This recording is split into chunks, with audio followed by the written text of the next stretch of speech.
We're going to talk about geometric sequences. Earlier in the year we talked about arithmetic sequences. Geometric is different because we find each next term by multiplying the previous term by what's called the common ratio. Okay, arithmetic sequences were when we were adding to get from one term to the next, like 5, 10, 15, 20 every time I'm adding 5, or 3, 6, 9, 12 every time I'm adding 3. Okay, so I'm going to start today by talking about how to find that common ratio. And really, the way that we find this common ratio is by dividing any term by the term that came before it.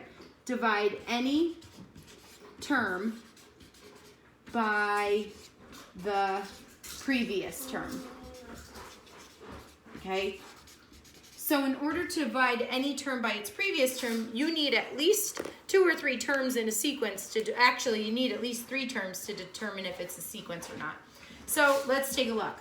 We're going to go 256, 128, 64, 32, and so on.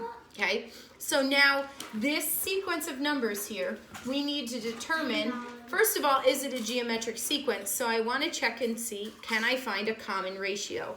You notice, hopefully, that these numbers are getting smaller. So either I'm dividing through by a number, right, or multiplying by a number that's less than 1, or subtracting if it's arithmetic. So here we go.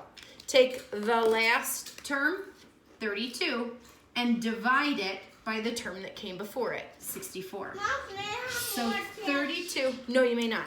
So 32 divided by 64 is 1/2. And then we take 64 and divide it by 128. 64 divided by 128 is 1/2. Okay? 128 divided by 256 is 1/2.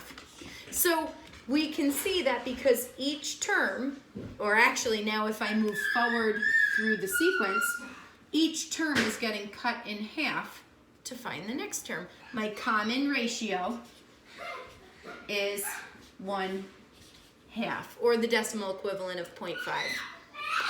You will be asked eventually, and I might as well just do it now because you're definitely going to be asked, to find the next 3 terms. In order to do this, in order to find the next 3 terms, you'll have to determine your common ratio and then apply it to your sequence. So the next 3 terms are going to be 32 times 1/2 is 16. 16 times 1/2 is 8. And then 8 times 1/2 is 4. Okay? So a geometric sequence is found by multiplying the term by the common ratio to find your next term. Okay? Now, we could have a sequence like 4, 9, 12, 18. So this was problem number 1. I'll put number 2 here. 4, 9, 12, 18.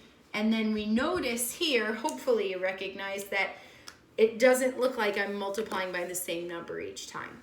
Okay, so if I took 18 divided by 12, I get 2.25. Okay, 12 divided by 9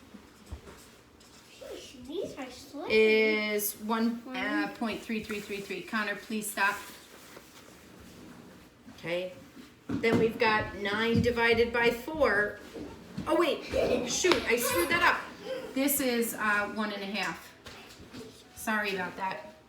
18 divided by 12, yeah, that's 1.5. 12 does not go into 18 2 whole times plus them. So we've got 18 divided by 12 is 1.5. 12 divided by 9 is 1.33. I don't even have to go any further because once I see that those common ratios, or ratios I guess, because they're not common, once I see that they're not the same, I know that this is not a geometric sequence. Okay, I was not multiplying by the same thing each time. So this is not a geometric sequence. I guess the next question that comes up is, well then, is it arithmetic, right? Am I adding the same number to get from one term to the next? And in this case, no, I'm not. I've got a plus 5 here. My common difference between 4 and 9 is 5. My common difference between 9 and 12 is 3. And again, right there, I see that they're different, so therefore this is not arithmetic either, plus 6.